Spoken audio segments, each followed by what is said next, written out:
We've got the all-new Honda Civic Hybrid Hatchback. One of our favorites, but expensive. Oh yeah, here we go.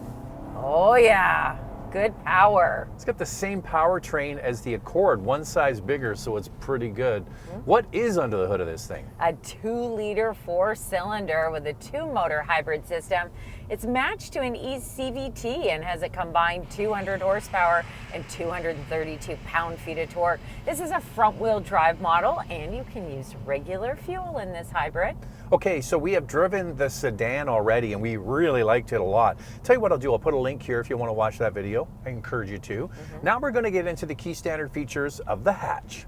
The base trim comes with a 7-inch driver display, a 7-inch touchscreen, wired Apple CarPlay and Android Auto, an 8-speaker audio system, heated manual front seats, leatherette and cloth upholstery, a heated steering wheel, a moonroof, remote engine start, and Honda Sensing driver assistive technology. So at the end of every calendar year, we do our top 10 vehicles that we drove in the year, so 2024. And we announce our Motormouth Car of the Year. It was the Honda Civic Hybrid Sedan. Now we're driving the hatch. Are you loving this just as much? Oh, I've always loved the hatchback. I love it for the way it looks, the styling, the versatility, and the practicality, and this blue color.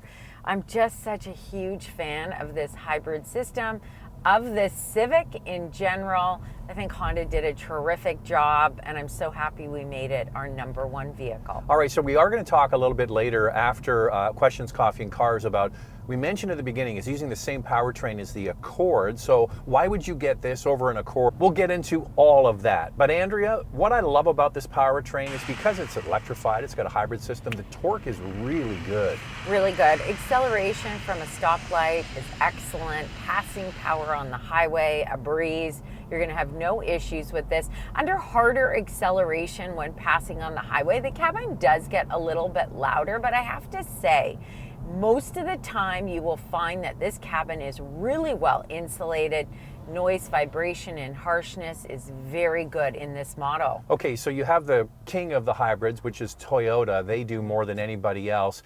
And their hybrid systems can sound a little droney. This one doesn't suffer from that. And the way that they've calibrated the e-CVT, it kind of mimics shifts. So it gives you a very similar driving feel to what you would get with a regular Civic, just a lot quieter with more torque and more power. It's a win-win-win, and you save money on fuel. What you don't save on is your bank account. We'll get to that a little bit later as well. Yeah, it's refined, it's smooth, it's quiet.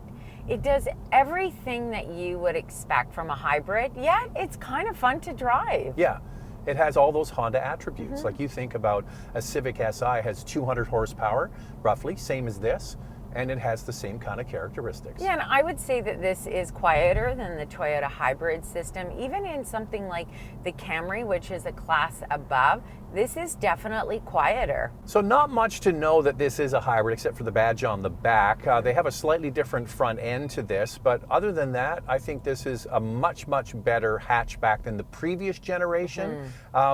To the point where you might not even know it is a hatchback. Some people feel that the Civic has a bit of a boring design, and I think that that's where the hatchback comes in, that it is sportier. And a fun color. A fun color, it's sleeker. I love the look of this, so I am a big fan. Standard features include LED headlamps, LED tail lamps. You get 18-inch black wheels and a tire repair kit. Okay, we're getting up to higher speeds now. We're gonna put it in Sport, but what else can we put it in? Gotta put it in S for subscribe, and if you can hit that notification bell, you'll be notified when all of our reviews drop, and then you can watch them. And we do this, the couple car review, twice a week. The first one drops on Wednesday. We put another one out on Saturday. So make sure to like and subscribe. Okay, foot to the floor, Andrea.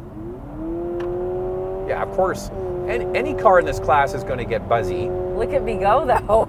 Look at me go. The one thing I want to say about this system is at the heart is the 2-liter 4-cylinder, which is a Honda workhorse. If you're going to buy just the regular gas model, that's the one we always recommend.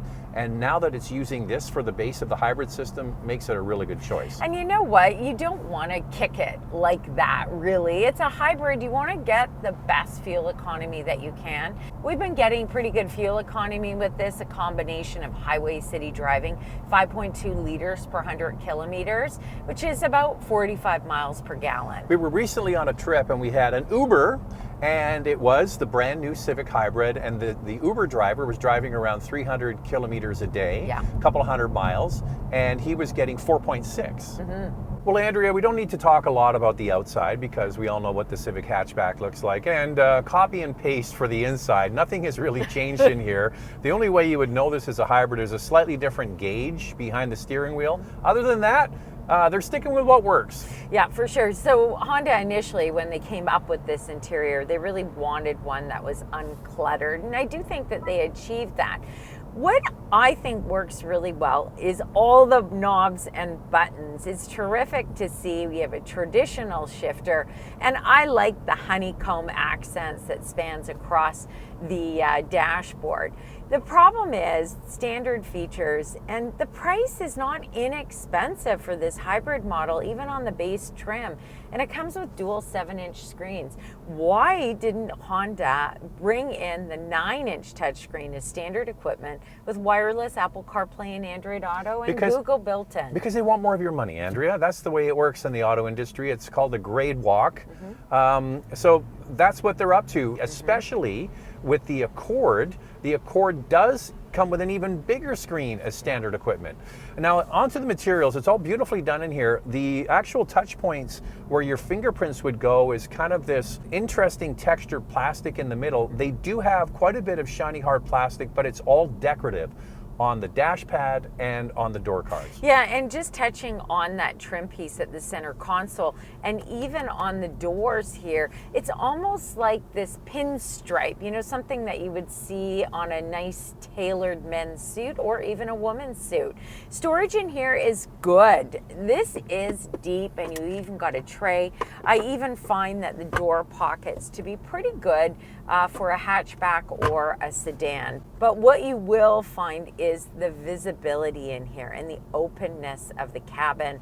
I also think that the seats are quite comfortable. Andrea, this is the top trim, and there's a power operated seat over there. Does it have height adjustment? It does not. Like what the hell, man? I know, and I feel like I'm sitting quite low to the ground. I think that if somebody who is a little bit older, has some mobility issues, they would love to have a power height adjustment on the passenger side. But let's get into the available features on this hybrid. This top trim adds a 10.2-inch digital driver display, a wireless charger, the 12-speaker Bose sound system, leather trim seats, heated rear seats, and rear parking sensors. So here's me getting in the back seat of this Civic Hybrid. You do sit quite low. You get excellent leg room, good headroom. There's an armrest. There's vents and USB ports in this one. How does it stack up? Comparing the Civic Hatchback Hybrid to the Corolla Hatchback, the Civic gets 42.3 inches of front row legroom, which is about the same as the Corolla. Second row legroom at 37.4 inches is over 7 inches more than the Corolla Hatchback. And then you lift the hatch on this model, and what you really can't pick up on camera is how deep it is. When you lift the floor, unfortunately this has a tire repair kit. How does this stack up? Cargo space behind the second row is 24.5 cubic feet, which is bigger than the Toyota. So don't forget, after questions, coffee, and cars, we get into this, the Accord, the Camry, all of that. Time now for questions, coffee, and cars. Your questions from Instagram. That color, would you guys say this is the most fun mainline compact car to drive besides going up to an SI or GLI? Would it be hard to trade my SI and give up my 6-speed for this, especially when I get 6.3 liters per 100 kilometers on the highway? Keep your SI.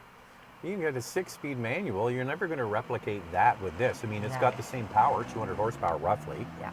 But, and this has got good torque because of the electric motor, but I don't know, it's not an SI. It's not an SI, and it's not a GTI with a 6-speed manual transmission, so keep what you have.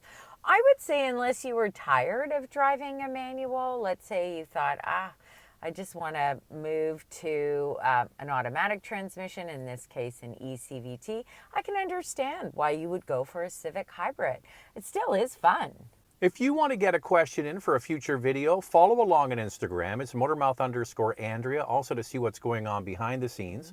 For me, it's Motormouth_Auto, and the links are below the like button. Any linking of a future all-wheel drive option, as Toyota has it in its sedans? Well, that's a big issue. You know, we're thinking, this is what we're thinking, is that this platform is used for other Honda products, the HR-V. HR-V gas model, of course, is available with all-wheel drive. No announcement yet around hybridization for that, but I would guess that once they figured that out, hybrid for HR-V with the all-wheel drive, they could plummet into this. It's the same platform. But we don't know, and Honda doesn't talk about future products, but I would assume that at some point there will be an all-wheel drive option. When? We don't know. How does this compare to the new-ish Prius? It's a really good question. Okay, the Prius has a very low roof line, and these are called A-pillars, these pillars here, and they're really quite low. And then this one has a more upright, traditional kind of sedan look. That looks sleeker. And I think the functionality around this for the back seat is definitely big, and the cargo area is very deep and long. I think just functionality generally, this is better, but no all-wheel drive. No all-wheel drive, and the Prius in Canada now is standard all-wheel drive, whether you get the hybrid or the plug-in hybrid. And when you take a look at this top trim and then you look at the base model Prius, it's around the same price. So you have to ask yourself, do you want the all-wheel drive option? The way I look at it, with a great set of winter tires, you'll be just fine with this front-wheel drive Civic. And now it's time for our hot topic. What's this one, Andrea? Is it worth paying the premium, or one should go for a Honda Accord Hybrid or a Camry Hybrid? So the issue that Honda has is the pricing. We're going to get to all of the numbers in just a moment in our vital stats, but I'll break the ice to you. You can get, for the same price as this top model, the SE Camry in the Canadian market, which is a class bigger and all-wheel drive, for the same price as this. Now, what about the Accord? And I just want to say in the U.S. market too, that SE all-wheel drive, you know, it's still around the same price. So it definitely, there's a lot of value with that Camry.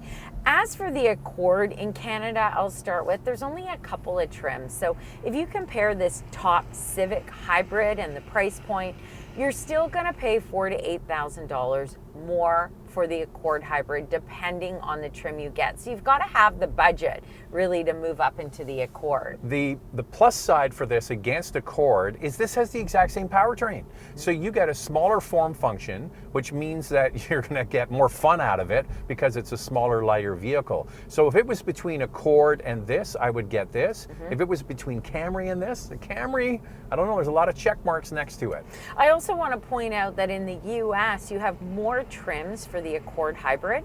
So if you want to get the Accord Hybrid base model in the US, it's about the same price as this top trim Civic. Okay, we talked a lot about the price. Let's get into it with our vital stats. Let's start with pricing. We'll do Canada first and then move on to the US. Pricing in Canada includes freight, PDI, and fees. The Sport model starts at just under $37,500, and the top trim Sport Touring is just under $41,000 Canadian. In the US, the base model starts at just under $30,000, and the Sport Touring is just under $33,000. All right, the fuel economy, 4.8 liters per 100 kilometers city, 5.4 on the highway. That's an impressive 49 miles per gallon in the city, 44 on the highway. The warranty is 3 years, 60,000 kilometers, or 36,000 miles. Hatchback hybrids.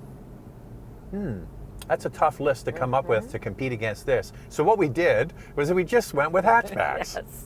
For your consideration, 4 vehicles for you to consider. Up first is the Toyota Corolla hatchback with a 2-liter 4-cylinder, 169 horsepower, and a starting price of almost $27,000. The Mazda 3 Sport with a 2.5-liter 4-cylinder, 191 horsepower, and a starting price of $29,000. The Volkswagen GTI with a 2-liter turbocharged 4-cylinder, 241 horsepower, and a starting price over $37,000. The Subaru Impreza with a 2-liter 4-cylinder, 152 horsepower, and a starting price $30,000. So there are 4 hatchbacks for you to consider. Lightning round, 2 things we like, 2 things we'd like to see improved. What a terrific handling hybrid. I love driving this thing. I'm missing a height adjustment on this passenger seat. You're going to miss a lot of money out of your bank account if you buy one of these. I mean, the price is high, but what do you guys think of that? It's the Honda Civic Hatchback Hybrid. Tell us what you think. Thanks for watching, and if you like what you see, subscribe. We'll see you next time.